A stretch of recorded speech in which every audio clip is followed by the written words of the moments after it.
Live from the historic Santa Clara Depot, home of the South Bay Historical Railroad Society, this is the Crew Lounge, where knowledgeable people come to discuss railroading and model railroading topics. Pull up a chair, join us in the live chat, and let's get started.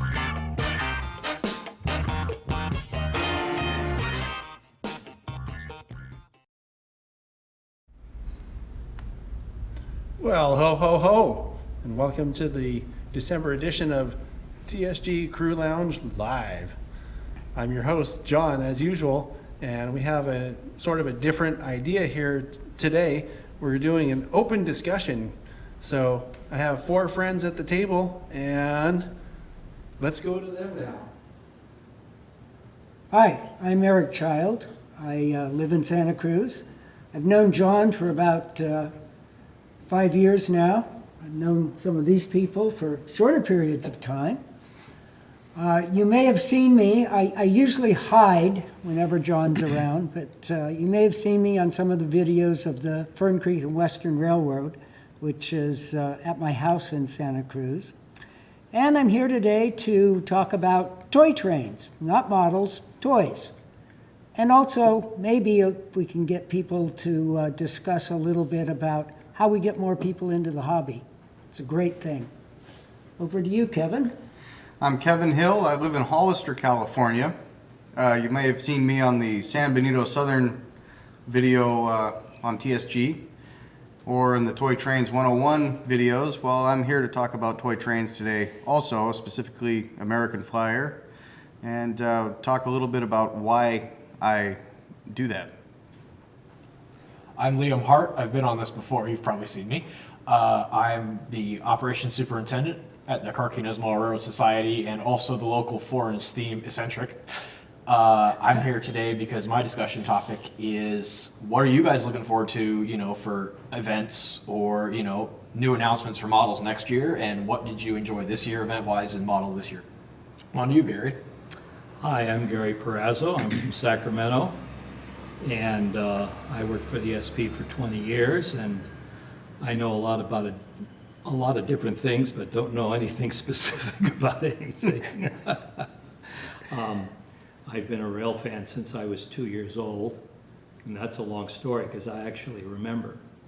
And today I thought I'd start out the discussion on something that's not totally railroad related, but it's a tool that I think a lot of rail fans would really appreciate, and that's this new Mavic Mini quadcopter, which I just got a little over a week ago. And you might know me from my videos on YouTube, Goofy Gary. So I just like to say that I have never flown a quadcopter before in my life, and I've flown this one twice, and it flies really easy. There's nothing to it if you're a novice like I am. It's very small, it's very light. It's considered a toy because it's under 250 grams. However, you must abide by all the rules required by the FAA in flying it. For example, I can't fly it outside here because we're too close to the San Jose International Airport. So I highly recommend something like this. Now, the reason why I got it, as we old folks get a little older, I think it was about 10 years ago or so, I was up on the White Pass in Yukon, and I found myself almost falling off the side of a hill because I was losing my balance. And nowadays, I can't climb hills or get to places where other people can get. And this little thing makes it easier. So essentially, for me, it's just an extension of climbing a hill or using a tripod, just getting the tripod a little higher. I have no intention of flying this far or long distances or really high or anything like that, but actually getting close-ups from just a little bit of a more of an advantageous position than I can if I'm on my feet or I can't get to it on my feet. So that's my opening topic right there, is the Mavic Mini, which just came out about a month ago. And he has confirmed he has not actually crashed it. Oh yeah, and I have my first video. It's only about a 3-minute video on my YouTube channel. My name, Gary Perazzo, or you can search Goofy Gary. You'll probably find it. What sort of camera does it have? It shoots 2.7K at 30 frames per second and 25. Why 25? I don't know. It should be 24 frames per second. I think it has something to do with Europe. And 1080p at 60 frames Wow. and 30 frames. That's Stills. pretty impressive. It has an excellent camera in it. So I do a comparison on that first video I did between my Canon 400XF and this, and it's comparable. What does something like that run? I got the Fly More package, which has more batteries and stuff, and it's about $500. The drone itself is 400. That is impressive. Yeah. Real good tool. Maybe someone else can talk about what they came to talk about. Toy trains. American Flyer toy Yes. trains. We need the announcement station, American And Flyer. Yeah. Absolutely. 2 rails, Yeah. Proper. not 3. I got my first American Flyer, I think, when I was about 8, which, about 1952. Royal blue, which you'll know, Kevin, Yep. with the traditional gondola, boxcar, and caboose. That was it. Extra track, I think, was 25 cents a section. And I can remember how hard it was to come up with the 25 cents to go down and get another one. But toy trains have been my love all along. American Flyer in particular. I couldn't go for Marx or Lionel because of that third rail. And the Flyer trains just looked so real to me at the time. And they don't look bad today. They're true 1/64 scale. Right. Not like Lionel where they just kind of go with whatever. Yeah, and it's amazing how well built they were. That they still run. They still run great. Of course, they built everything well back then because I've expanded from American Flyer S gauge, which is still my big love. But I've got American Flyer standard gauge. I've got American Flyer HO, and I've got American Flyer O gauge. It's a passion, I think, but I love it. I've got a big layout at home, not quite as big as it used to be, and it's still coming together, but still fun to run those trains. Probably even more fun to run the G gauge trains outside on the layout, but it's my first love. I still go with it, and I wish that there were more people coming into the hobby to keep the hobby alive for all of us, whether it's American Flyer or Lionel or Live Steam or G Gauge or HO or N, whatever suits you. But it's a fantastic hobby. It is, yeah. I got into it by accident, I guess you could say. For those that don't know, I work for a railroad, so for me, when I go home at the end of the day, I don't want to switch cars or do an op session or anything like this. But I've always gotten some form of therapy from running trains. At the end of the day, it's kind of a nice way to relax. So a friend of my father's called up one day and said, my husband passed away. I've got these trains here. You want to come look at them? I didn't know what she had. I just went and looked, and it was all this Flyer stuff. And I said, okay, well, I'll take it off your hands, give it a good home, and all this stuff. And the next morning, the whole living room had American Flyer track running around it, and I said, well, this is fun, And over the next couple of weeks, I started building a layout in the shop, and it's kind of expanded from there. And it's something they're toys. They're not realistic enough to remind you of work. Even though some friends and I have done quote-unquote op sessions with the old American Flyer stuff and made switch lists and switch cars with 70-year-old equipment, which is very interesting, and we have done that from time to time. There's usually alcohol involved, but it happens. But there's something that's fun to play with. It's not work. Yeah, one of the things, well, two of the things I'll say for Flyer, because I've always kind of wanted to get into it, haven't done it, I'm sure I will one of these days, is one, I love the sounds that Steve engines make.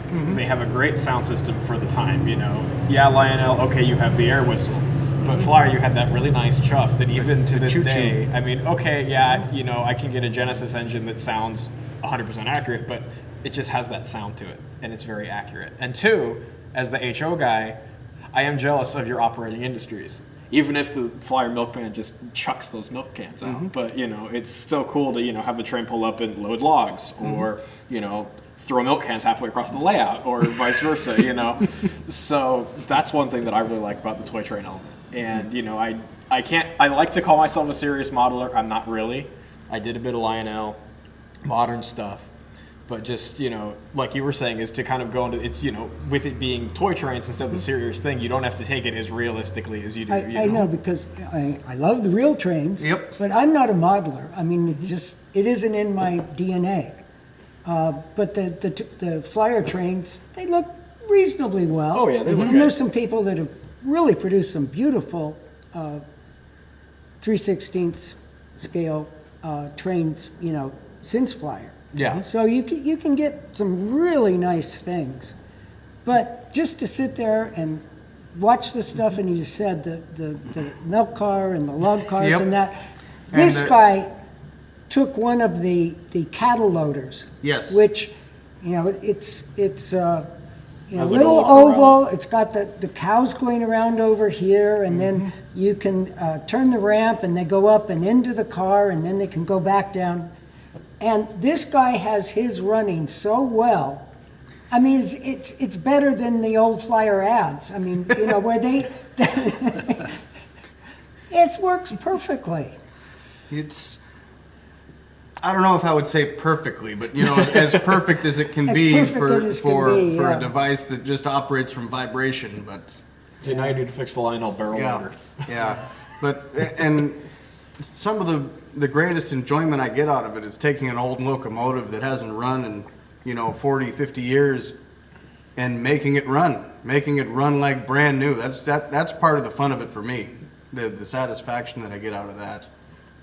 Well, you know, Eric and I have something very in common, and that is, I think I got my first American Flyer in 1952 also. Well, it was my first and only. I actually got, I think I was about 4 years old. It was a Marx tin plate setup. And then we moved from South San Francisco to Menlo Park, and it was about 52 that I got the American Flyer. And my dad put this circle on a piece of plyboard that shoved under my bed, and that was the whole layout. That's how it was done, yeah. Running in a circle. And the engine was a Pacific, and it was a Pennsylvania-style Pacific, and I think it had about 3 cars. Of course, I tried my damnedest to make that thing look like a Southern Pacific locomotive. Nope, not happening. I took and lettered it Southern Pacific, even though it was a coal tender, and so on. But I think we've all gone through that in that stage of our life where we've gotten that toy train at Christmas. Yeah. And if any of you out there want to see toy trains operating, this will be our 14th year that myself and some members of the local Toy Train Operating Society group in the Bay Area, Golden State Toy Train Operators. For 14 years, we've put on a show at the Museum of Art and History in Santa Cruz. It's on Front Street. It's the Santa Cruz Museum of Art and History. And starting Friday, December 20th, we'll be running our show there until the 29th. And we do it a little bit differently than most people do. We set it up but we let the kids run the trains, which can be expensive and hair-raising. But watching these little kids have a ball making the trains run, and we've got trains from, way back when and to current production. We usually have about 3 ovals of O gauge, 1 of S gauge, and we used to run standard gauge, but last year we changed to G gauge. So that's the other layout that runs. And we've got carnival rides and everything going, and some ski scenes and a big toboggan run, which is fun. But there is nothing better at Christmas time than watching these kids play with the trains, and we do. We just let them play with the trains. And hold our breath. Then nothing goes wrong. But they stand up to all the abuse the kids can give them. It's amazing. I think it's another fun thing about toy trains is you don't have to worry about things falling off. You just put it on the track, you run it, have fun. If you go too fast, hey, it falls over. That's okay. Yeah, we've all had awesome derailments with the flyer stuff, but they don't. The trains don't mind. Nope. Well, it's like I have a friend who has one of the Lionel, Pennsylvania post-war turbines. Yeah. And we used to joke, well, if the world ends tomorrow, it'll still be there. Right. Because they're bulletproof. Yeah, the cockroaches and toy trains will all be. Yep. Be all Those cockroaches are going to have a lot of fun. Yeah. Yeah, we do have a. Sorry, I'm gonna pop in here real quick, guys. We do have a question from the viewers.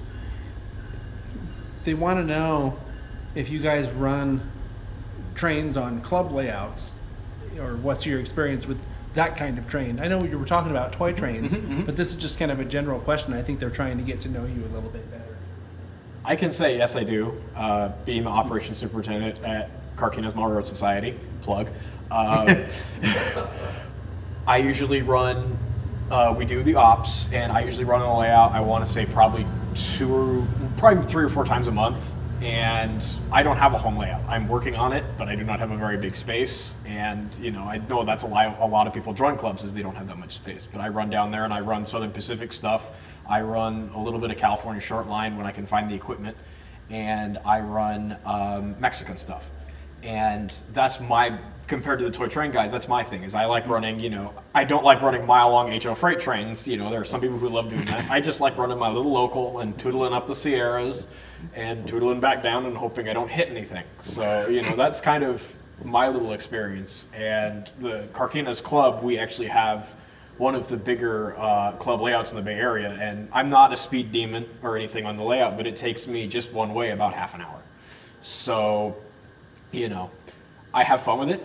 It's great to be in that club environment, but the one positive to toy trains I will say is you can run Mach 5 and nothing's going to happen. And they look right doing it because that's what they do. Yeah. No, we have a couple kids at our club that, because some of the younger ones, they like to run really fast. And I don't have a problem with it, but when you're running your, $500 pair of STP 45s and you look around the corner and here comes, this blue box SD40 doing Mach 5, you're like, Coming straight at you. Coming straight at you. That's when you put your hand down, and you hope that it doesn't shatter any bones. Yeah. So we've had a couple situations like that. We do let the kids run at our shows too, and we have fun with it. And the kids, especially when someone's running a sound How do they engine. deal with all the blocks? We don't do blocks right now. No? We're still working on doing signals, and we're all double track. And basically what we do is we kind of, just keep an eye on everyone's caboose or Fred or whatever. And the last show we did have a couple really nasty rear enders. We had an accordion of a grain train. That went well. But usually we have no real issue. I mean, we've had a couple kids who get a bit rambunctious, but the majority that I've seen when I've been there, their eyes just light up. When especially when they're getting to run something in HO with all the sound and all the functionality, and it's like, hey, blow the horn for the crossing, ring the bell. And we have some club members who take it to the next level, and they'll see the kids. It's like, if you wave at him, the engineer might honk the horn, which of course always makes me laugh because I'm like, your engine doesn't even have an engineer in the cab, but okay.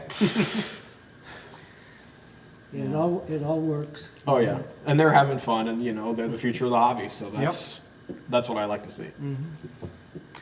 Yeah, I don't run on club layouts. I have run here at SBHRS once. Thank you, John. Yeah, I did that too. I think you guys did it the same day. Yeah, I think we did. Yeah, we were trying not to run into each other. Yeah. We didn't. But I do have also the G-Scale Garden Railroad, the San Benito Southern, that was a layout tour on TSG. And then I have an N-scale layout that was the first layout that I ever built.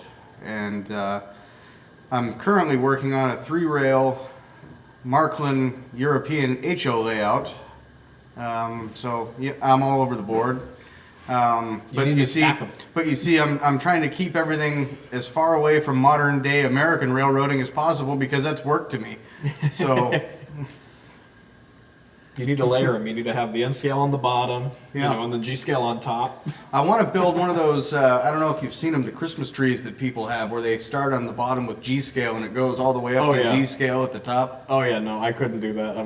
I have a cat, and I would be too scared with that. Just the cat would destroy it, and I'd find the Z scale train in his cat food bowl.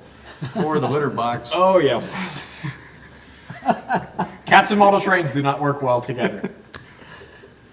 I don't belong to any model railroad group, but I am building a layout in my garage, which I started in June, and I'm in a competition with another person to see who gets it done first. And so far, it looks like I'm going to win.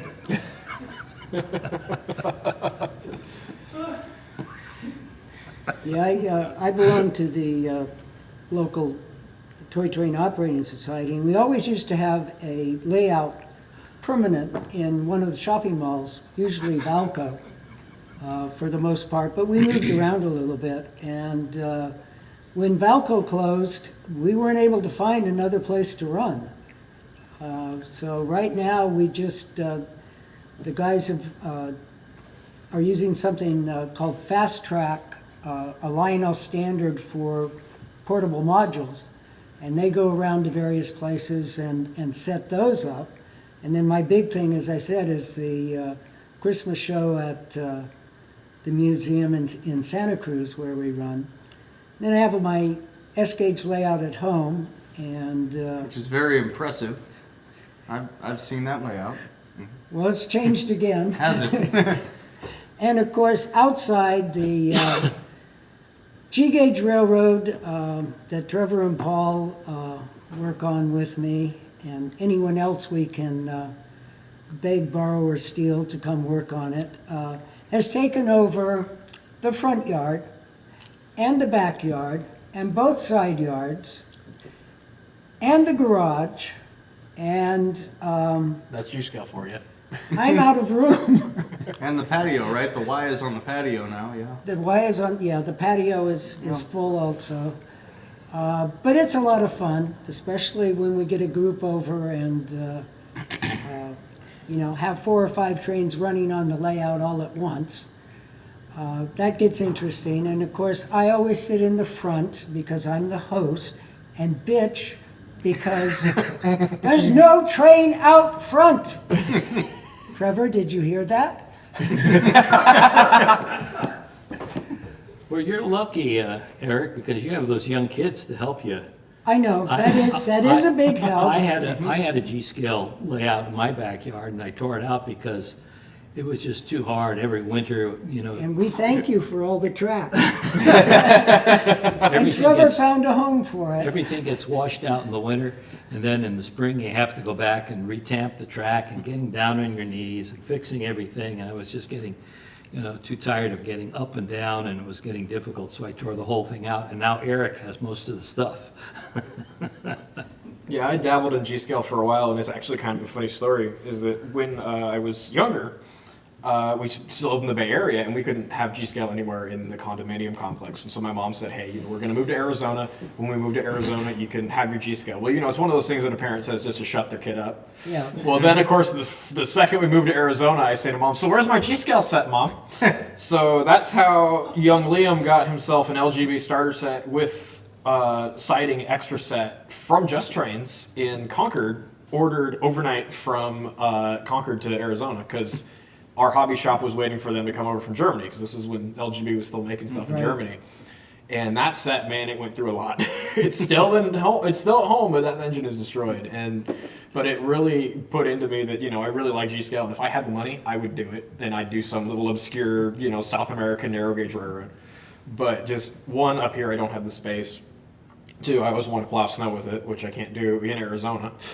Sand maybe, but not snow. And for me too was that right when I got into it was when LGB kind of folded and all that went down, and they became part of Markland, and then the prices went up way up. Yeah, like I think all I ever had was the engine, 2 coaches, 2 flat cars, and like 2 field railway flat cars, and that's all I ever had because it was just to go in with HO. It's like, I mean, okay, the prices are going up now, but okay, here's a $25 box car. Okay, here's a G-Scale box car. This is $55. And it's like, and that was at the time, so I'm sure they're worth way more now. And then you had LGB doing fun things like taking the White Pass diesel and putting it in Southern Pacific colors and or the Santa Fe EMB longer. colors. Yeah, that was after they moved out of Germany. Yeah. Because I remember that White Pass diesel, you see it all the time in the promotional stuff, is 2 of their White Pass diesels on an ore train. And of course, little me is like, I want that, even though it's like, $100,000. It looks fine in the White Pass livery because that's what it is. It's a narrow gauge diesel. Nope.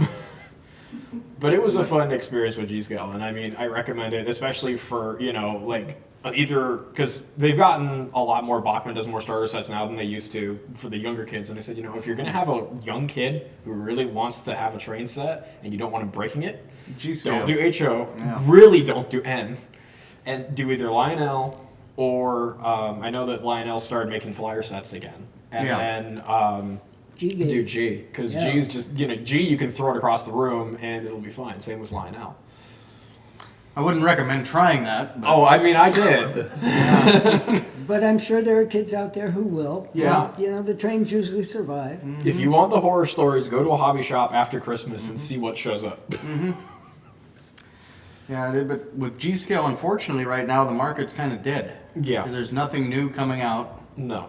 And I mean, Bachmann, I remember when they did that K27, and everybody, especially the Rio Grande guys, were just like, oh my God, and even I remember, I mean, what was it, what did it retail for, like $1,000 or something? It was pretty steep. But it was a lot less than the AccuCraft version. Yeah. And they did that, and then they did, I think, a C16 or C19. Yep. And that's all I've heard from Bachmann.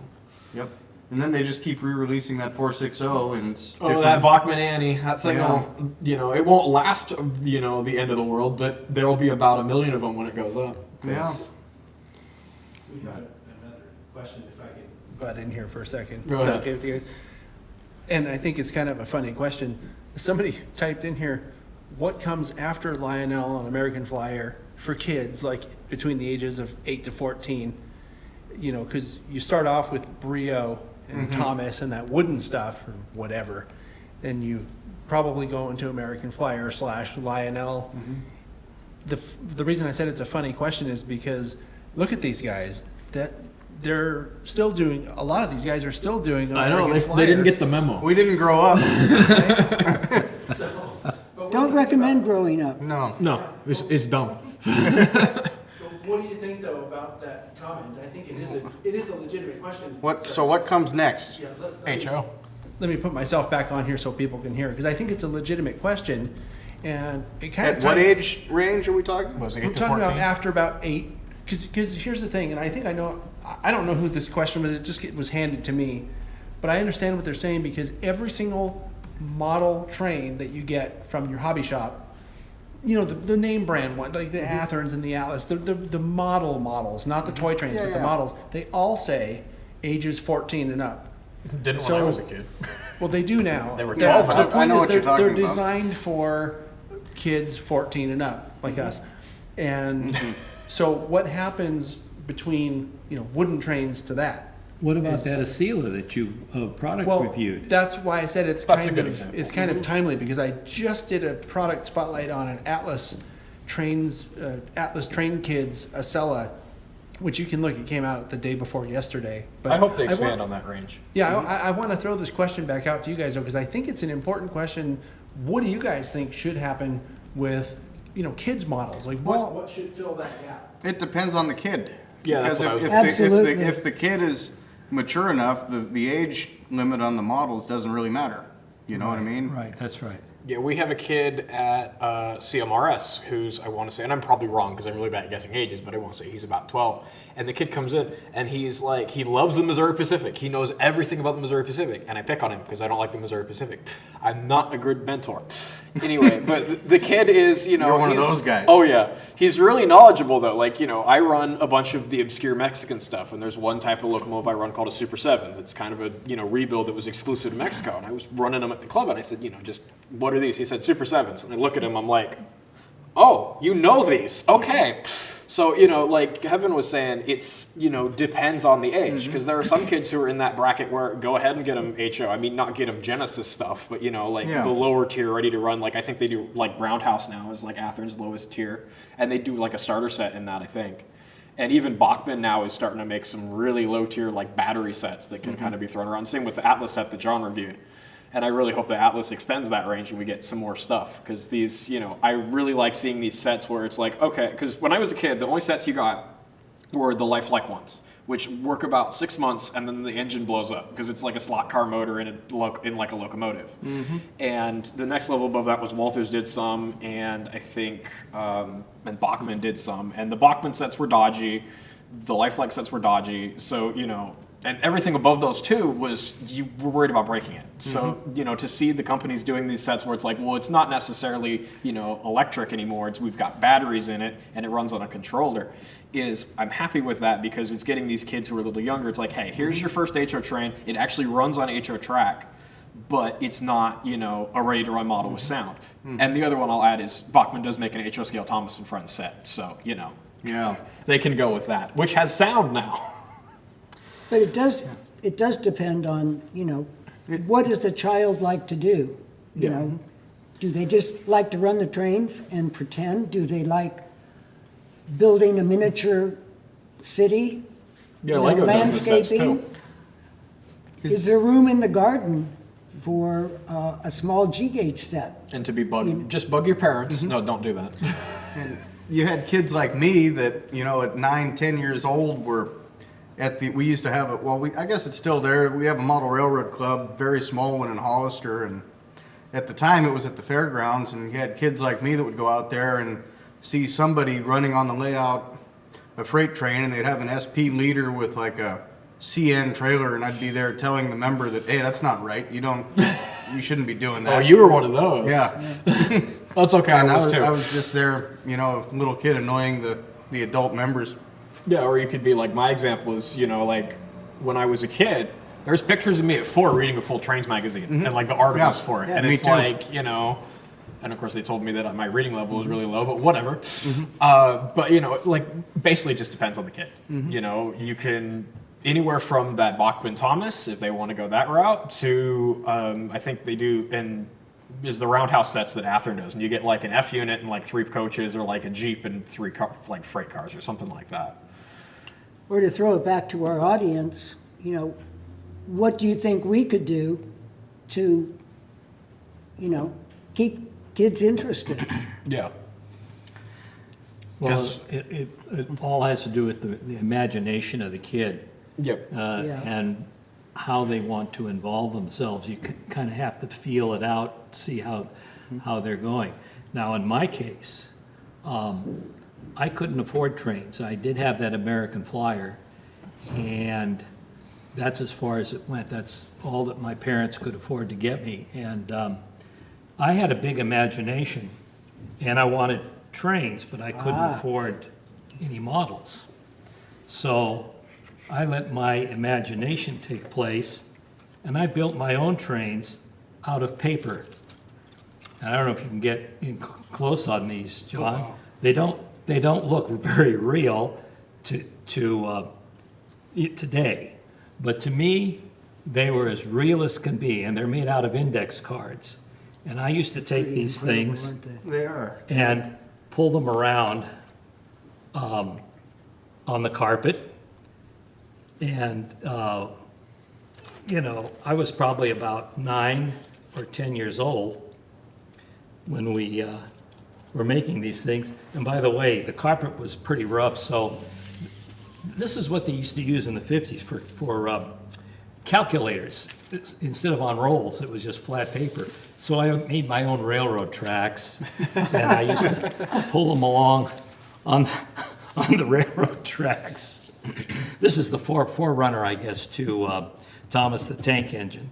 And as I got a little older, I was probably maybe 10, I started getting a little bit more detail. Oh, wow. With my Incredible.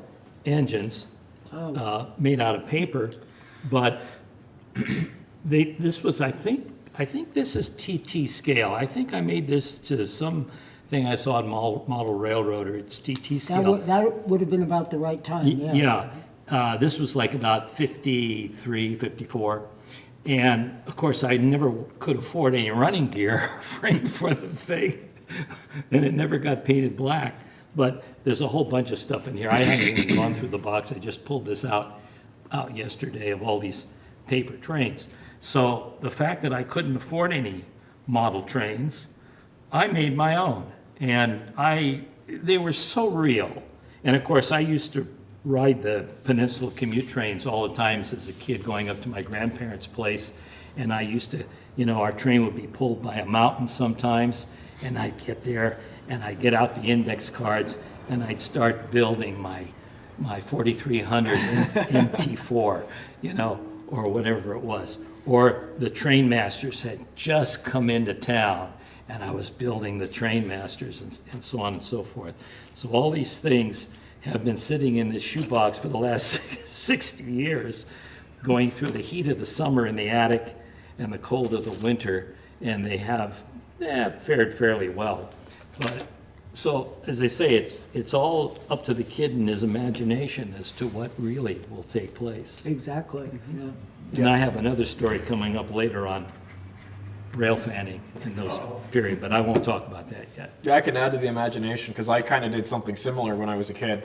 Is that, I used to get Bachmann, they still make them, but I used to get the Bachmann catalogs that had, all the stuff that was in them. Yeah. And of course, I didn't, I had stuff and I couldn't afford all of it. So what I'd do is I'd make my own little trains. I'd, cut out an engine, I'd cut out freight cars, and I'd make a whole little string and just tape them cereal together. boxes. Do you remember the cereal boxes where they had the trains like it was on kicks? Yeah. And you could cut the trains out and fold them up? Yep. Remember that? But like the imagination factor, I'll keep adding to it, is that like one thing, I saw it in like Classic Trains like years ago when they were like reviewing train sets, because I remember Atlas had just gotten into doing like O-gauge starter sets or something.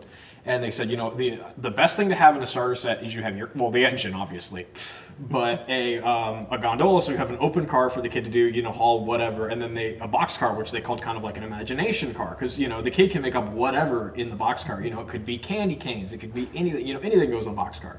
So to have a car that's, and especially in the larger scales, we can open the doors and put stuff in them, so that, you have that car where that kid can have, his imagination, hey, we're taking a train of candy canes, or we're taking a train of clothes, or, if you're like, you really like your mom, you're like, hey, we're getting her new dress or something, like really fun. So. Yeah, and I think Lionel's doing a really good job of it right now with they're starting to get the digital age in for the kids, because, all the kids like to have their phones and stuff like that. Oh, yeah, so the Lion Chief thing. now with Lion Chief, you can buy a set from the factory and it's ready. You can run it from your phone. Yep, I did that upstairs from CMRS. We have CSOM, which is the Carquinez Toy Train Model Operating Society, or something like that. And they're crazy. They've got like a loop that's, doesn't connect to anything, but it's got Flyer, Standard, and O-gauge all on one set. So it's like, multiple rails. And for their shows, they have one of the Lion Chief sets out running on there. And I went up and was checking it out, because I'd never gone up when they were running when it wasn't like 110 up there, because heat rises. And I go up there and they're like, you want to run? You're from, CMRS, you might as well. So I like grab the thing. I'm like, what is this? And then, I'm running around blowing the whistle, ringing the bell. I'm like, why didn't I have this when I was like 10? Exactly. Exactly, yeah. Like Geotrax. That came out right after I started getting out of like the smaller stuff, and my mom's like, I'm not buying it for you. And I'm like, why couldn't we have this 10 years ago? Like, this stuff is so cool, because it had the same kind of concept where you had like this, you had a main like kind of controller thing, and you could recharge the controller on it, but you could, move the controller around. All it was just forward and backward. But it was still just this really cool concept of being able to, run your train wirelessly, which is now very common. I mean, that's all I do when I run at the club is I run on the engine driver app because it's so convenient. But I think that's the way to get the kids into it. You've got to involve the digital aspect somehow Yep. into it.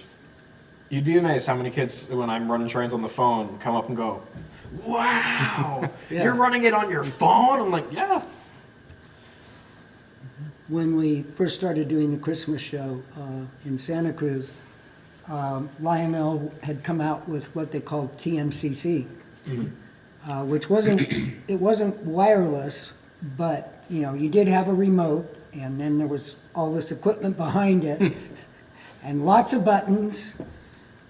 We ran that for 10, 12 years, and it was amazing to me how quickly the kids adapted and learned how all of that stuff worked. Oh, yeah. So that they could just time it. And now, of course, with the little remote controllers they have, the Lion Chief or Flyer Chief for those of us who think differently, they, any kid, just almost any age, can run the trains with those controllers. Yeah, and they've got all the digital sounds now that come from the factory with it. The Whistle, bell, conductor, cupper, clank. the chatter and all that stuff, and And station almost announcements. Any gauge the kids go into, the things are available now that they can move up and up and up into digital controls, and the amount of sounds and everything.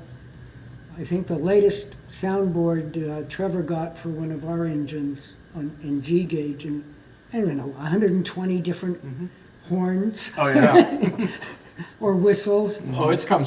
I was saying it at our open house. It's just in the sound in the DCC. It's come so far in 10 years. Yeah, it's just incredible. Because I got my NCE power cab starter set in 2009. So I've been in DCC now, about a decade. And I had one engine with QSI sound, and it was the coolest thing ever. I know. And now I have it, and I'm running it on the layout. I'm like, this is crap, And I'm like thinking about gutting it and everything, getting a Tsunami decoder in there and everything. And it's just come so far. And But to it's, see the how do you get the kids excited and continue with it? yeah, it's the digital stuff. That's the best way to do it because with a lot of kids being glued to the phones, that's the best way to do it. Is hey, what if I told you could run this train right here with your smartphone? Yeah. There's so much stuff we have today and different things we can do that we didn't have 50, 60, 70 years ago. And it's all very expensive. Oh yeah, yeah. that's the thing is you But look it's at still fun to run the simple stuff. Oh, yeah. Yeah.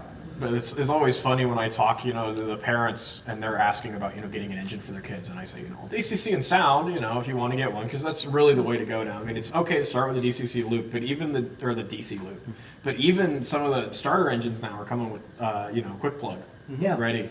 And I was saying, $120, $130 for an engine. Look at me, I'm like, it ain't a cheap hobby. Yeah. Well, actually, things were expensive way back then too. When you think about yeah, it, they were. When you think about it, if you bought a freight car for $4 back in 1960, hell, that's a $30 freight car today. Oh yeah, or more if it's rare. It's more than And like 60. so it was really expensive then. That's why I built my trains of paper.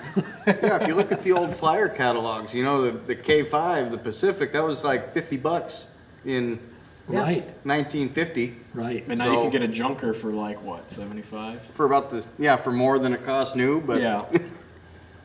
Well, like I said, when I first, to get a quarter to buy a piece of straight track, Exactly. it took a while to save up for that. Yeah, that's why I So could never. it wasn't a cheap. It I could wasn't a never- cheap hobby I then. could never expand my American Flyer set because I never had any money to do it. Well, the struggle is real, and a lot of model railroaders that are more serious about it that I've interviewed or had on the channel for layout tours, for example, hand-laid track because the prefab stuff was too expensive, and at the time they couldn't afford to do it any other way. Right. So I think the point of it, having always been an expensive hobby, is a legitimate point. Yeah. And other aspects of the hobby are expensive too, like photography. Oh, yeah. You know, I mean, think of what cameras cost, you know. And that gets onto my other subject here.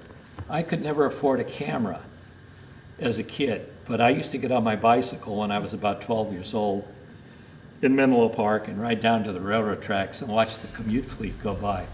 And I recorded every train I saw. And I'll go back to my first entry here. June 2nd, 1955, I saw train 114 being pulled by GP9 5600. Wow. And I recorded it in my book. And I recorded from age 12 to my last entry when I was going to San Jose State riding the train in September of 1962. And I can look at these entries, like here's train 75 Lark with 6003, 6002, and 6001, had 15 cars on April 5th, 1962. I can visualize in my mind, I can see that train in my mind, but I didn't have a camera. Just think of the pictures I would have had I had a camera. Oh, I actually did something similar to that when I was a kid, you know, and this is in the, 90s kid, so, late 90s, early 2000s, is, Operation Lifesaver, maybe they still give these out, but they used to give out little booklets that had, Sly Fox and Birdie in them. Right. And in the back, at least the one that I had, it said, hey, what trains are you catching? So I went, and at the time, this was when BNSF was still in its infancy. And, so BNSF in its infancy was, here's a lot of color. And I had all the lash-ups that I saw, here's like a Santa Fe war bonnet, and it was the paint schemes. I didn't know what the engines were. But it's like, here's a war bonnet, and here's an executive, and here's a BN green, and here's a Wisconsin Central. I don't know how it got here, but here it is.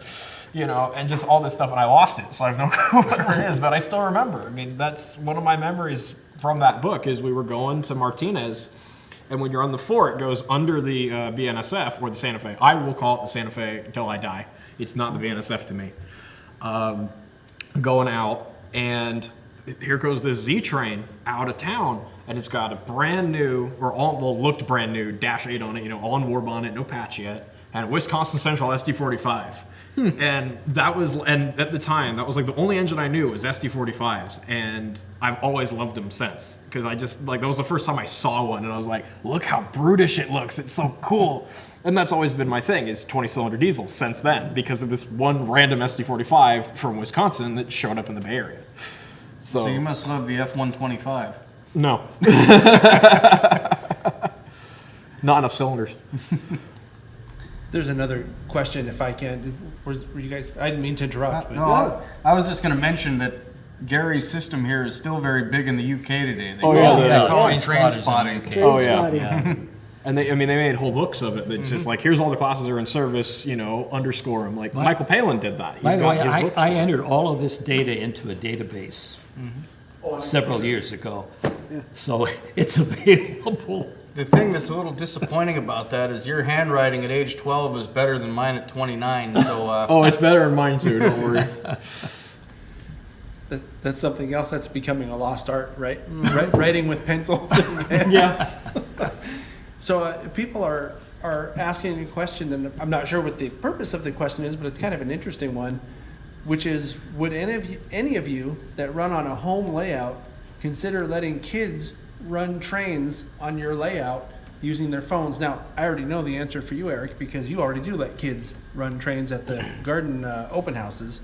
But what do you guys think about that? Like, I guess, Liam, you run at the CMRS. Well, what do you guys think about that? As someone who, volunteered, the first thing I did volunteer-wise was I volunteered with kids at, Sunday school. That was my thing. And I love volunteering with kids. They're fun. Except when they get really weird and random, but they're really fun to hang out with and all and stuff. And, oh, Mr. Liam, you're the best. And that's like the best thing to hear when they're like 5. Anyway, is that, I've had a couple of, family members run my trains. It's actually really, really kind of cute, is my mom is friends with this lady who's like, it's some weird cousin thing. And when she was my age, my mom was kind of her mentor. Now she has a kid and I'm his mentor. And he wants to join CMRS. He's only, I think he's like 3 years short, and he's actually volunteering up at Roadway Valley in Tilden now. But this kid is like, if I was like this when I was younger, I'm sorry for being that annoying, Mom. But, you know, I've let him run my stuff. We've let him run the stuff. And if he ever came over to my place, and I've got a couple of these kids that I know, you know, if it was someone I knew and was a family friend or, you know, friend of a friend, I'd say, hey, you know, if you're not going to blow it up, go ahead, you know. And usually when I, you know, have kids run, or if I was going to, you know, make sure switches are set, make sure it's this engine going this place, you know, and it's not something that's going to, you know, go wrong. Like the O-gauge guys, you know, you've got your loop, you know, nothing, you know, I mean, okay, things can go wrong, but, you know, you try not to make it go wrong. Yeah. Yeah, I have a little cousin now that I've let run on the Garden Railroad. This past summer we had a party at the house there, and he was there, and I had some other stuff running on the layout, and he wanted to see the Challenger, so you got to put the Challenger on there. So we put the Challenger on there, and he ran the Challenger around the layout, and I think he wore the whistle out on the engine that day, but That's what they do. yeah, it's fun to see them enjoy it, and that's how we get kids into the hobby, you know. Yeah. Oh, just how much they light up when you see them running the train, especially when you say you want to run it. And I mean, when I was a kid, you know, I did that too. There was a couple of clubs that I knew that, you know, would do that. And when, you know, they say, hey, you want to run it, you just light up, you know, because, I mean, okay, it's not the real thing, but it's like, this is, you know, $500, $600 engine, or, you know, it's just fun to do. I got to run the Coors Bud Light train that MTH did once. That was fun. Yeah, on the Front Creek and Western, if we're out, you know, working on the railroad or just running trains, and, you know, neighbors walk by and their kids, you know, if they show any interest at all, we invite them to come in and, you know, run the trains. It's no big deal. Yeah, And yeah, they're expensive, but, you know, they're there to enjoy. Yeah, that's my fun story. This is my kind of link to Pixar. Is in my neighborhood when I was a kid, there was, or in my grandma's neighborhood, there was a G-scale layout. And it's not a very big one, and it's still there. It's very run down now. And I went over one time when they were running, and I got to meet the guy whose layout it was and all this stuff. And, you know, didn't remember his name. You know, I was like 6 or 7. Well, a couple years go by, and the guy whose layout it was Bud Luckey, which is the guy who designed Woody for Toy Story. He was a big train guy. And, you know, did the stuff for the Incredibles. That kind of runs in the Disney. Oh yeah, a lot of the world. Pixar and Disney guys, a lot of them are train guys. Like Ken Micciarone is a member of CMRS. Ward Kimball, if you want to go way back, he had a full-size railroad in his Orange Grove. He's got beautiful engines. But, you know, so to see this layout and be welcomed in, and then find out later that this was a Pixar guy, you know, who brought, you know, Woody, who for my generation is one of the big, you know, icons of the era for movies, is like, whoa. And he didn't have to do that, you know, just some annoying little kid who saw his little Rio Grande Mogul running around this, you know, loop on the floor. But, you know, he invited me and my grandma in, and it's history, you know. And I think that's what got me into G-scale, so. So the answer to the question is yes, we do. Yep. Well, when my railroad is finished, I will. I use Y throttle, so it'll be real easy for them to use it with JMRI and Y throttle. Oh, and it's so easy to get it hooked up. Yep. Because for my setup at home, I have like, I want to say probably like a 4x12, something like that, with a big hole in the middle, you know, the generic layout. And I brought, when I got JMRI, I hooked it up, and just, I'm looking at the, you know, I'm in the programmer and everything, and I'm like, start engine driver server. Ooh, I wonder if I can run it on my layout. Well, I can, so I can run my whole thing with the phone, and I don't have to have anything extra except for the little NCE bus, and that's it. And it's great.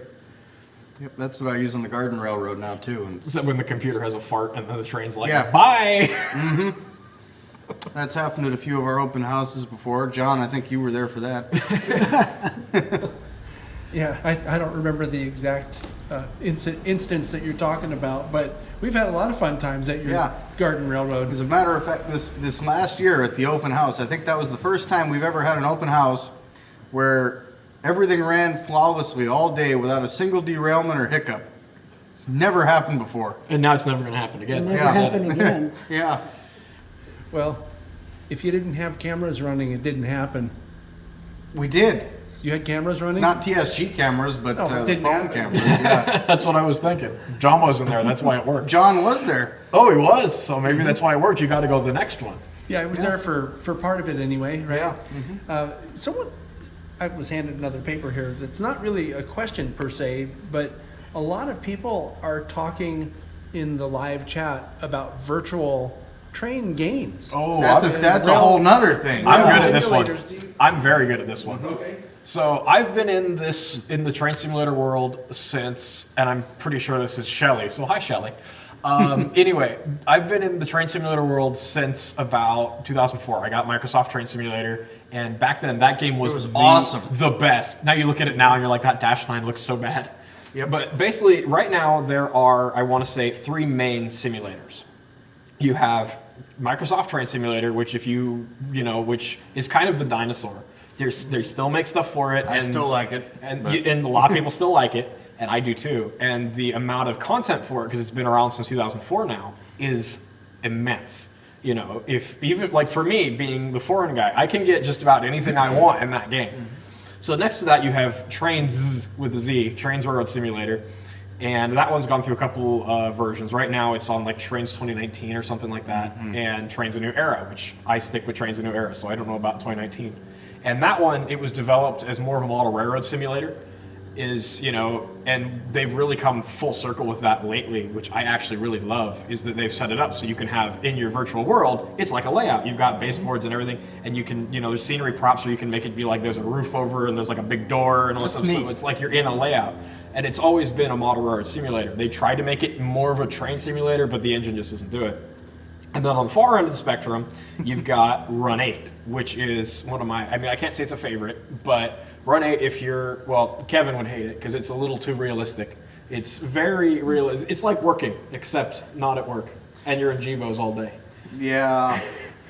But Run 8 is probably the #1 for the realistic simulator right now. It, there's only a couple engines, and I think route-wise you can run right now in the BNSF from LA to Seligman in Arizona, and that's about it. And the problem is the devs have kind of been a bit, we're not going to have third party, so it's been kind of slow on getting the other stuff. But for a multiplayer, if you want to just mess around with your friends and run crew and be accurate, that one's fun. But, and then of course on the other side you have Railworks, which is doing this. So, I like Railworks, but I don't think it's still the case, but it was for a while. It was the most expensive. If you bought all the DLC, that was the most expensive thing you could buy on the Steam program, because it was like somewhere in like the 4 or 5 digits. So, there are different simulators, and if you're going to do like the model railroading side, I would definitely say go toward trains, because as I just mentioned, you have these places where it's like a layout, and you can also have layouts that are, based on either fictional railroads or the real thing, like Jointed Rail and a bunch of their developers, joyrail.com. They have a bunch of fictional routes that I really enjoy and I recommend. And the best thing with trains, if you are like this, and maybe like an example is you don't have a home layout or you don't have room, but you want to, is trains, the builder to build layouts and build routes is like that. Like I'm pretty dumb and I can do it. So, that says something. Is, you can build track and scenery, and there's millions, and it's been around almost as long as MSTS. So there's, millions and millions of things to add, and there's new content almost every month. And you can have anything from, if you like NS, there's all the heritage units are in there. If you like BNSF, you can get all your BNSF. If you like UP, all your UP stuff. There's SP stuff by the Oodles and Gobs. They got the Cross Mafia, So if you want to do that as a model, do trains. And they call it V-scale, if I remember correctly. Virtual, yeah. I didn't realize that you are so passionate about that's virtual. I've been in it a little too long. I'm not as much into it as I used to be. This is stuff I've retained, but it's starting to make me think that maybe we need to do a show strictly about V-scale. Virtual train simulator type stuff. That could be kind of cool. Because it's a popular thing. I mean, there's a lot of guys who have made their own little fictional railroads, and they've just done them in MSTS and run them on certain routes. So it's a big slice of the the railroad community is the people who do the simulators. I hadn't really thought about that before. I had Microsoft Train Simulator as a kid, and I had a desktop set up in my room. Did you have the rail driver? I did. I never had the rail driver. I think they still make it. Don't they? Yeah. Because it's compatible with Run 8. It's basically a little miniature GE version of the desktop control stand on a modern well, not modern anymore because they don't use desktops anymore, but You got to be like what my buddy does. Is that when Run 8 got the SD40s, he took it because his computer's up against the wall. Yeah. So I think you see where I'm going with this. He took it and just slanted it sideways. He's like, it's an SD40 control stand now. I'm like, no, Dan, no, it's not. so I had that thing in there, and I put a huge subwoofer under the desk and wired that into the system, and it would, when I would have that SD40 going, it would vibrate the walls. Wow. And that was like real to me at that time. I was like, this is cool, you know. Oh yeah, that was the coolest. And back when 3D Train Stuff made all their DLC, you know, like going and taking a train over to Tehachapi, you know. I used to do that because when I was in Arizona and it was hot, I'm like, all right, it's snowing on Tehachapi today. We're going over to Tehachapi with this TUFC train, and it's in the snow. Now the name escapes me right now. Maybe you know. There's an app for the phone now where you switch cars. I have it on my phone. I can't. For some I have reason, no clue. People have told me about it, but I'm blanking on what it's I'm called. having a brain fart right now, but I have it on my phone. But it's a really fun app if you want to learn how to switch cars, because they give you a yard with a switch engine and a switch list, and here's all your cars, and here's where the industries they need to go, and you can sit there and switch. You know, it's. Oh, you reminded me of one I forgot. This is the one, or the two that I forgot. These are what I call kind of the next gen. Is one's called Rolling Line, which is developed by a bunch of guys in New Zealand, and what it is, you know, for you guys know VR and how they're doing VR on everything. Is VR what, you know, is the whole VR goggles. So basically what Rolling Line is for the people who have VR, I don't. You can still play it without, but you can go and be in it's a model railroad simulator, but with your VR glasses, you can go down and run trains or be in your model railroad world in the simulator. Well, it's not really a simulator, it's more of just a VR game, but it's really fun. And then on the other side, you've got Derail Valley, which sounds very great. Sounds like a party. And I've played Derail Valley, and it's very fun. And I mean, the goal is to deliver cargo, not derail, but it's a really fun kind of thing. And it's going to be VR, full VR, running the train in VR mode, which, you know, this is kind of going into the next gen of these simulators. And I like where it's going to be able to, you know, I want to have a model railroad, but I don't have space. Let me just put on my VR goggles and go to New Zealand. Perfect. So someone else is asking in the chat. Sorry, this is Eric and Gary are just kind of listening now. sorry, guys. But They've gone high tech on us. Yeah, they're curious. Someone is curious of what you think the best train simulator is, or I'll change the question a little bit and just say what you think the best train simulator is for each type of operation or each type of running that you would want to try to do. All right. Well, my example for if you're like me and you're scenario based, you love just getting in an engine, doesn't matter what, could be a little British 260, could be a Dash 9, could be whatever, and you just want to run a scenario to a timetable, get Railworks or its new version Train Sim World. And Railworks is actually Train Sim 2019 or something now. But because that's really scenario based, you're running trains on a timetable, and that's just realism. Same with MSTS, it's the same way. And you know, where you have to go and switch cars to a switch list or do vice versa. Trains, that one I still recommend if you want to do kind of a, you know, like more of a model railroad kind of a, you know, kind of thing, because it tries very hard to be realistic, but it's not. The engine just does not do it, and the cameras, it doesn't feel realistic. And if you're a diehard who doesn't want to work for the railroad but wants to be like you're working for the railroad, get Run 8, because that's of all the simulators I've played in the last over a decade, Run 8 is the one that is probably the closest to realistic. Like, you know, Railworks, it used to be if you went downhill and put on dynamic brakes, your train went into space. You know, I have a picture somewhere in my computer of I was going downhill on Donner and I put my dynamics on and my train did this and then went into a gully without any other prompting. So, and I've got another was going into space. So they've gotten better, I say that much, but Run 8 is the best. And that was sold on me by working dynamic brakes that don't send me into orbit. But all of them have their strengths and weaknesses. We used to say in our group, if, you know, they all kind of combined and we had just one that, you know, combined graphics from Railworks and the content from MSTS and the engine from trains, you'd have the perfect simulator. Now, if you're a Disney fan, I'll just throw this out there. There is a Disney Railroad Simulator. Oh, I forgot about that. I haven't played that yet. Really? Yeah, it's written by a guy by the name of Preston. His last name escapes me at the moment, but if you want to run the Disneyland Railroad, you can get this game, and run around the park in circles all day and stop and pick up passengers and all that stuff. That does not sound fun. I mean, I want to get it because it looks fun, but that just, oh man, I've been so excited to run in a circle. This is my life calling. I have a question. It's kind of a silly question, but kind of serious at the same time, which is in the train simulator games, are there rail fans? Are there foamers on the track? Depends. You can set some There up. should be. There are some scenarios where, like, one of the engines that they have in Railworks is this advanced model of 844 that's, like, really detailed and to the point when you do advanced mode that I have no clue what I'm doing.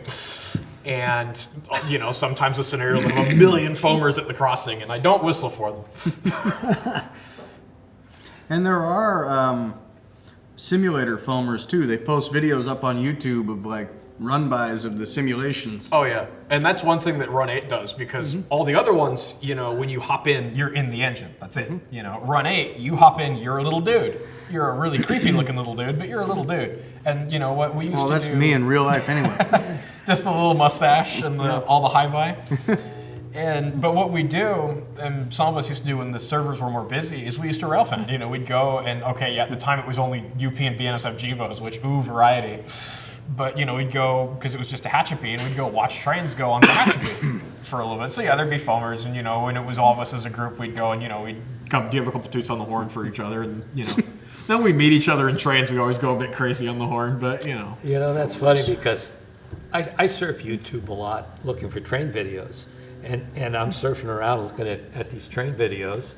And they're all very interesting, some of them are terrible. And then every once in a while I'll run into one of these simulator ones and I'll look at it and say, wait a minute, that's a simulation. I don't want to see that crap. Oh, I've had that happen before. But you know, on the videos of simulation, the lighting is always perfect. Oh yeah, on those videos. Except when I go run in the UK, I'm running my little, 260, my little 2MT, and I'm just running up my branch line. It's always really foggy and it's always really cloudy, and I'm like, man, this is great foamer weather. But at least it's realistic. Yeah. Because that's in UK, right? Yeah, exactly.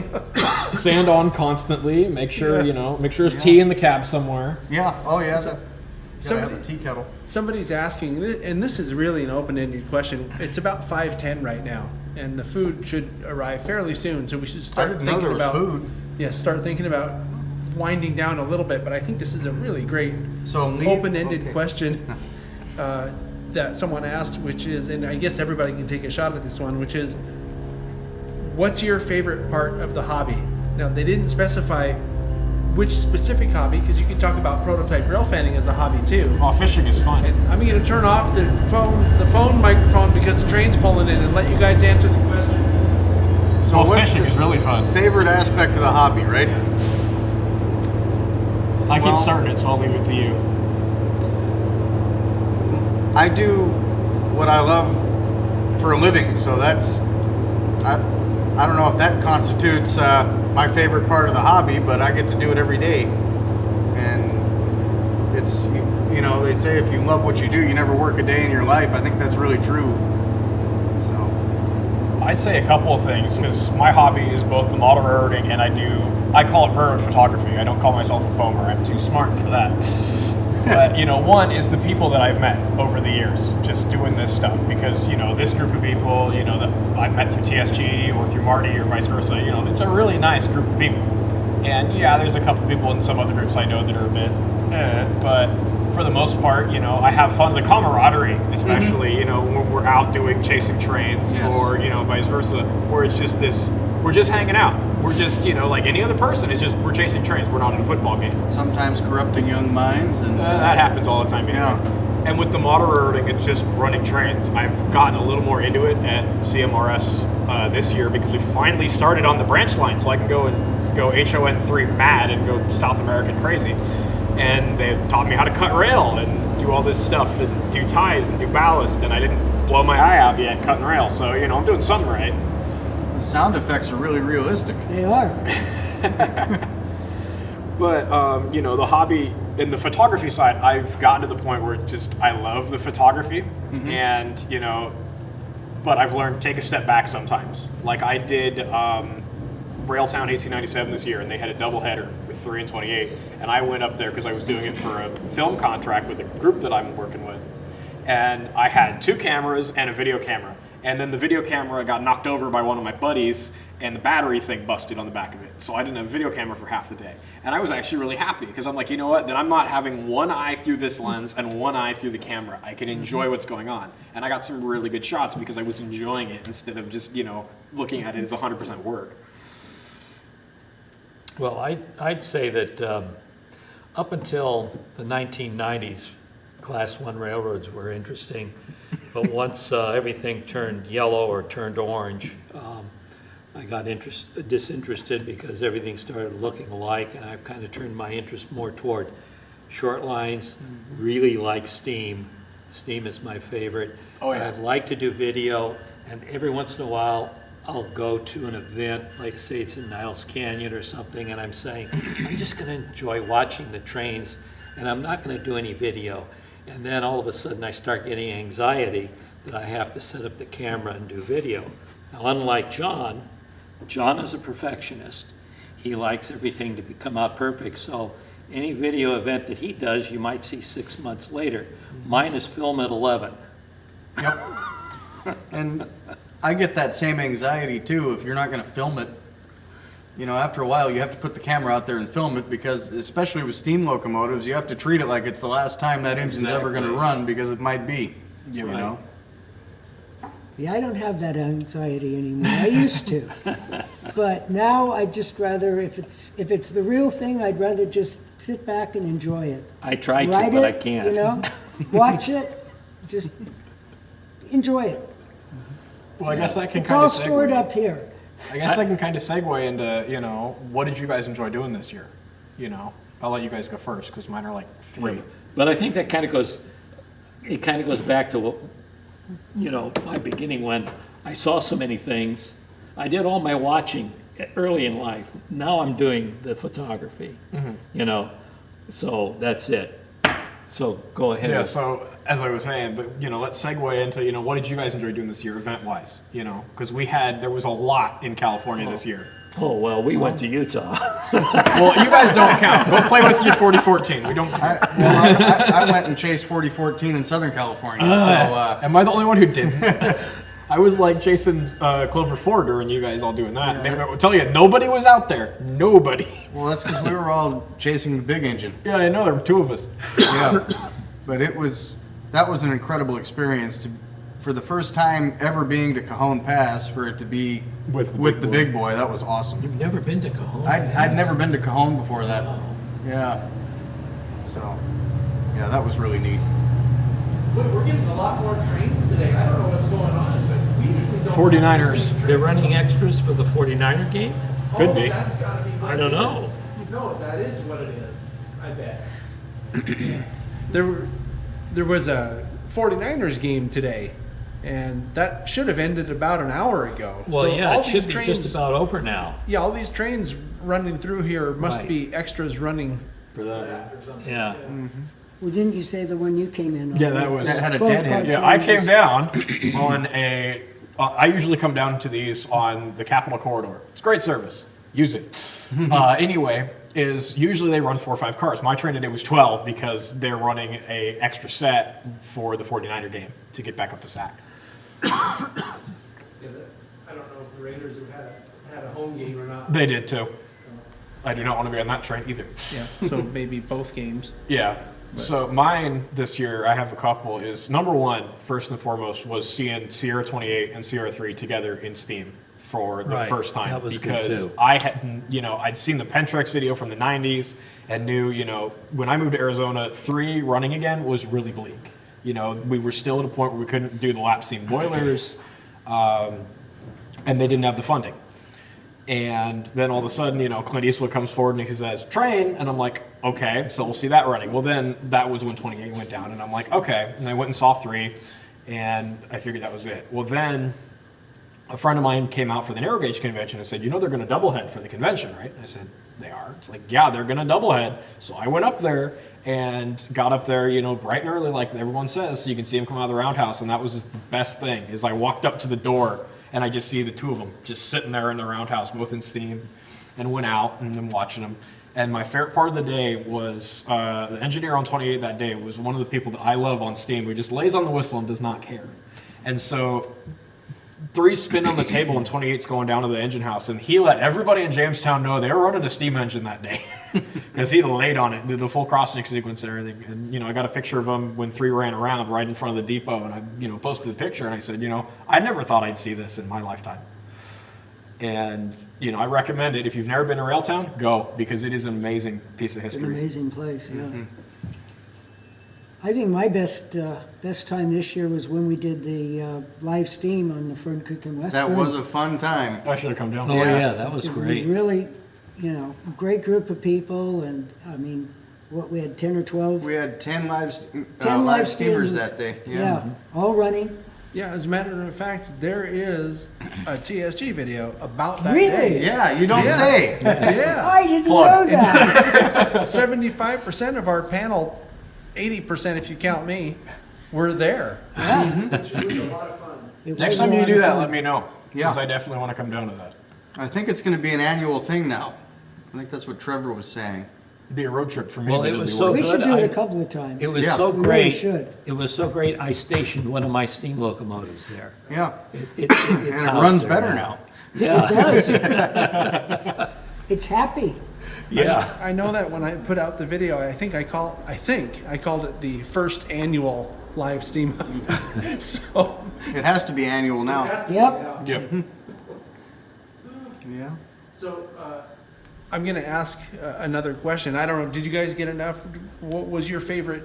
Did you guys want to mention what your favorite part of what happened? I mean, this is the last. I think that for me, I think the Utah trip with the 4014 and all the goings on that was taking place for the Golden Spike thing. Well, I got the other one, which is, for all of us who've gone to Niles, is this year, and I'm sure everyone agrees, Skookum in 9010. Yeah, Because- that's Skookum for sure. That Yeah. was. And I was happy. I got to go under cab. And that was an engine that since, when they announced it was coming to Niles, I'm like, yeah, it's coming to Niles. Then it kept breaking. And I'm like, come on, Skookum. I know you got the same whistle as my favorite South American engine that's constantly broken, but you don't have to impress me. So then it finally ran and I got to go in the cab. And, I'm like, that stops it, Yeah. And I got to do 28 and 3s. And 28 was big for me because 28 is the sister of a batch that all got exported to Cuba. And she's the only one that stayed behind because of some, revolt or whatever. And so to go in the cab of this engine that, is way better condition than anything down there, but still a sister was like, this is awesome. Mm-hmm. But definitely Niles with 9010 and especially 9010. Howard has done an incredible Oh, job yeah. with that. And, it's all the people who were like, oh, it's not running. It's like, it's still cool. I think John asked me that on the And Chasing it Trains. has been running. Yeah. Yeah. But I think John asked me that on the Chasing Trains when we got done. He said, did you really, notice that it wasn't running? I said, no. You're not going to hear it that far back anyway. And 2, a GP9 makes a really good noise anyway. Yeah, but, So- and besides, when they do get the engine rebuilt and it's running, then they'll have another big event. Exactly. Maybe the wine bottle will break the first time around this time because it didn't. I think that the actual quote was, "I'd rather see it getting pushed around than not see it at all." Oh, yeah. Which I thought was Right. a simple but profound statement. Yeah. And I think sums up a lot of these restoration projects or places that are doing this really important historical preservation or restoration work, which is I'd rather see it than not see it. Well, and I have bias toward 5623, so that's part of the reason. So what about, I'm going to ask you guys one more, with the food's here, but we're going to make them earn it. I want to ask you guys one more question, and then we'll wrap this up. I have a little bunch of notes here that I have to sign off with. Okay. So I made notes this time to remind myself what to say. And the question is, what are you looking forward to for next year, for 2020? What are there any events or things that are going on that? Chiggin. Yeah, chicken. Chiggin is, was it Sacramento and Placerville Valley? Or Yep. Placerville and Sacramento Valley. Other way around. Yeah, the Placerville and Sacramento Valley has made an announcement that the chiggin, that's a porter. Not the food. Sorry? Not the food. No, not food. It's the Portland cement number 2. Santa Cruz, Portland cement. Yes, Santa Cruz, Portland forget the Cement. important part. Thank you. Santa Cruz. Santa Cruz. Thank you. They've made an announcement that the Chicken's going to be running in Placerville and Sacramento Valley Railroad, which is one that I'm very familiar with. I've been up there a number of times over the past couple of years and really, really like that line. And I'm looking forward to see. It's not there yet. But it's going to be there for 15 years. It's supposed to be there. Yeah. They I'm still taking have a volunteer bridge on it. to fix. There's some work that needs to happen before they can even run what they have, which is the Heber Creeper. But that's a different story, and that's going to be something that I'll be following up with, because I know people at the Making it chasing trains. It'll be a chasing trains almost for sure. Yep. Chasing But chicken. I've been in the process of creating a video about the Placerville and Sacramento Valley Railroad since about 2 years ago.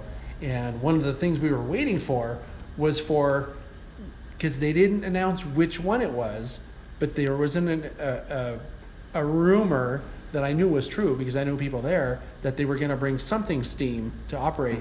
And the conclusion of the video will happen once the steam operates there. Because then I can take it from start to finish and say, well, this is what they're doing now, or something to that effect. So back to you guys, though. What's your... I just wanted to come on and explain that, because But a lot of the people watching don't know what when you chicken. well, they if don't you know what haven't that seen is. the chicken, when you hear about it on paper, okay, it's an 040. It's a beefy 040. Oh, yeah.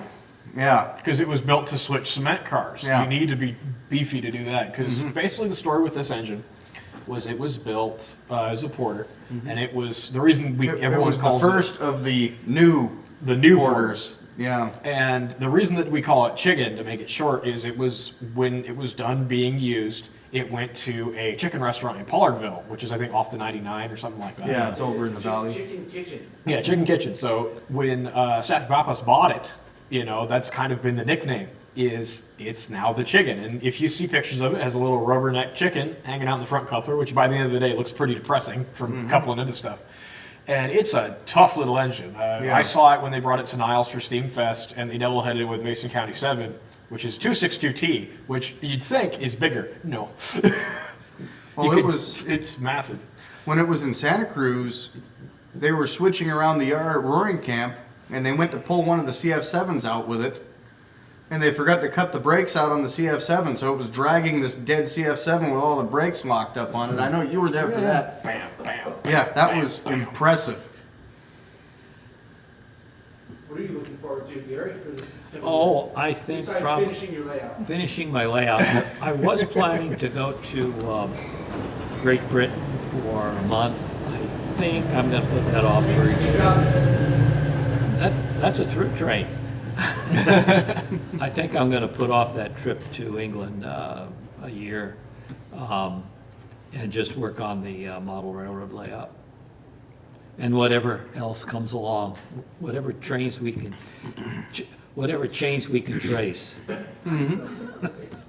I like that.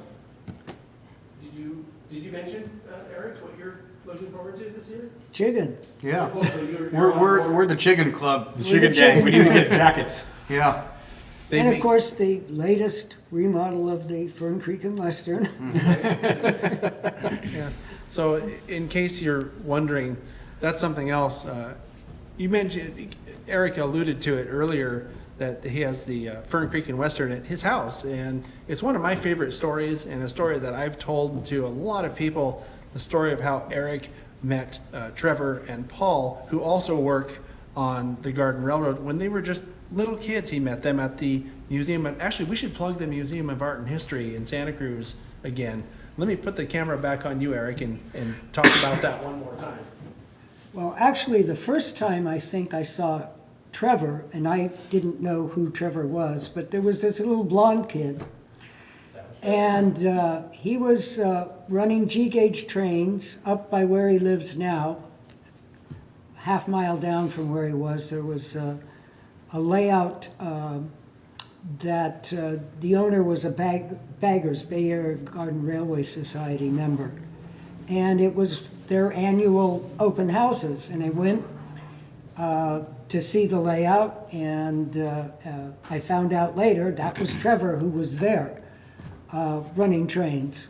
And he was pretty little.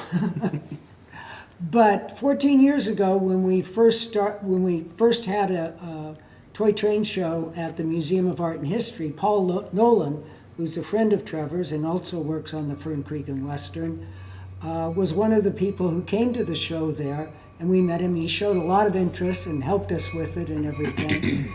And then the next year, he brought Trevor along.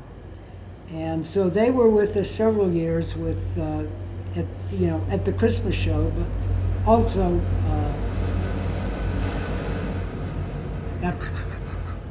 sorry, interrupted by the train. Those realistic sound effects again. I know, and the floor shakes. Yeah. I mean, it's really great. Got those good subwoofers in here. But Trevor said, why don't we get your garden railway going again?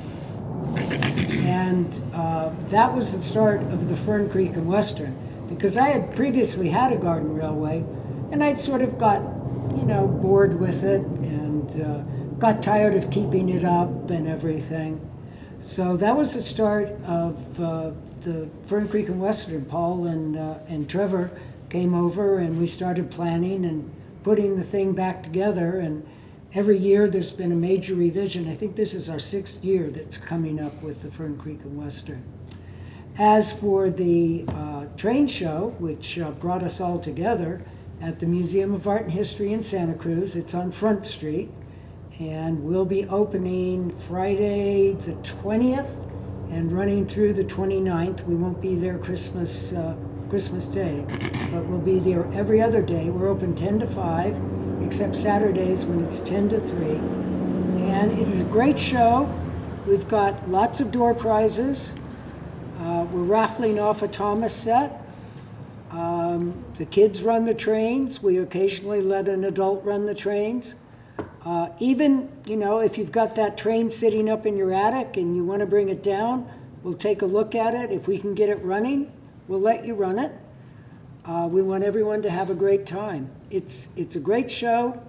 Doesn't cost anything. Just come on in and enjoy. I just realized that I have to add something. I just realized that I have to add something to this before I can close the show, because my ending credits are in the computer and I have a limit to how many I can add.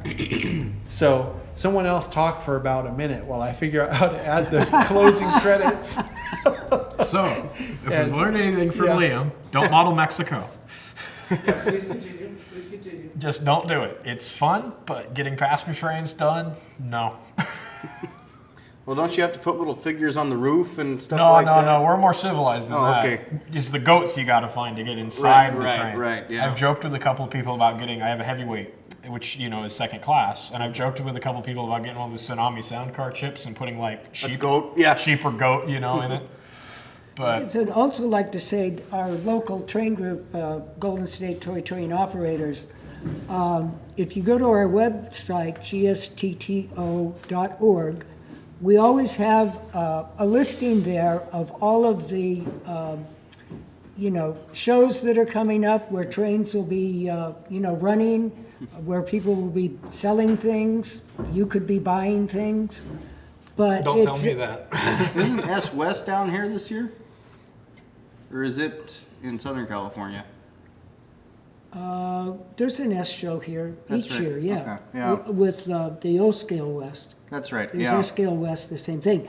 Anyway, there are all these shows that happen during the year, some where there are operating layouts, some where it's just everything's for sale. But we do a list and keep it current. It's kind of handy to have, gstto.org.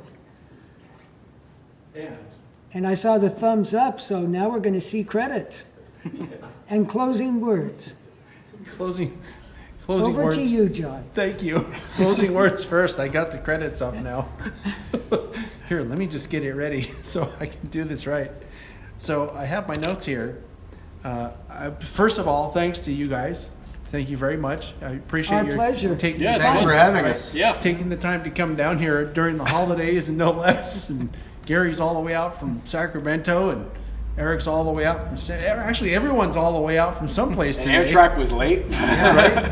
You're keeping us from our toy trains now. I know, sorry about that. And you're keeping me from my dog, so I suggest next time you come to the house, you better have treats handy. For you or for the dog? For the dog. Okay, so let me see if I can read this. It's kind of weird. The lighting is weird in here. So thank you guys. Thanks to the moderators in the chat. Okay, we have live moderators in the live chat who keep things focused and get rid of stupidity that sometimes creeps into live chat. They can't get rid of me though, because the stupidity is on live too. And I want to thank the viewers, right, for everyone who watches and has watched. The channel went over 30,000 subscribers this year, which was pretty exciting for me. Thank you very much. And thank you. I wasn't expecting that. I really wasn't fishing for that. We have a live audience here too. We do. I want to thank the South Bay Historical Railroad Society, who's been hosting this live show ever since it started. And if you can see this, there's a guy right over here. This is Ed. He comes here and opens the facility for us every time. People thought it was Santa Claus this whole time, just without the hat on, right? Oh, I forgot to put my hat on. Oh, well. I want to wish everybody a Happy New Year, because that's coming up next. Or actually, Christmas first. So whatever you celebrate or don't celebrate, have a good one. And I want to mention that this is the last time. Oh, that's right. My notes aren't very good, and I wrote them myself. This is the last live panel show that we're having this year, and I'm working to do something really special for the next live panel show that's likely to come from Sacramento, from the California State Railroad Museum next month. And watch the podcast in a couple weeks here. I'll probably have an update on that as soon as I know for sure what's going on. And the last thing is, check us out on Patreon. And if you can't afford to become a patron, which thank you guys, I think everybody here has contributed in some way, if not directly on Patreon. So thanks again for that too, guys, for being train crew members. If you can't do Patreon for some reason, feel free to like and share the video on all your social media channels. And with that, I'll load up our, if I can figure out how to do it again, load up our credits, and we're going to go. Thanks again for watching. Thanks, guys.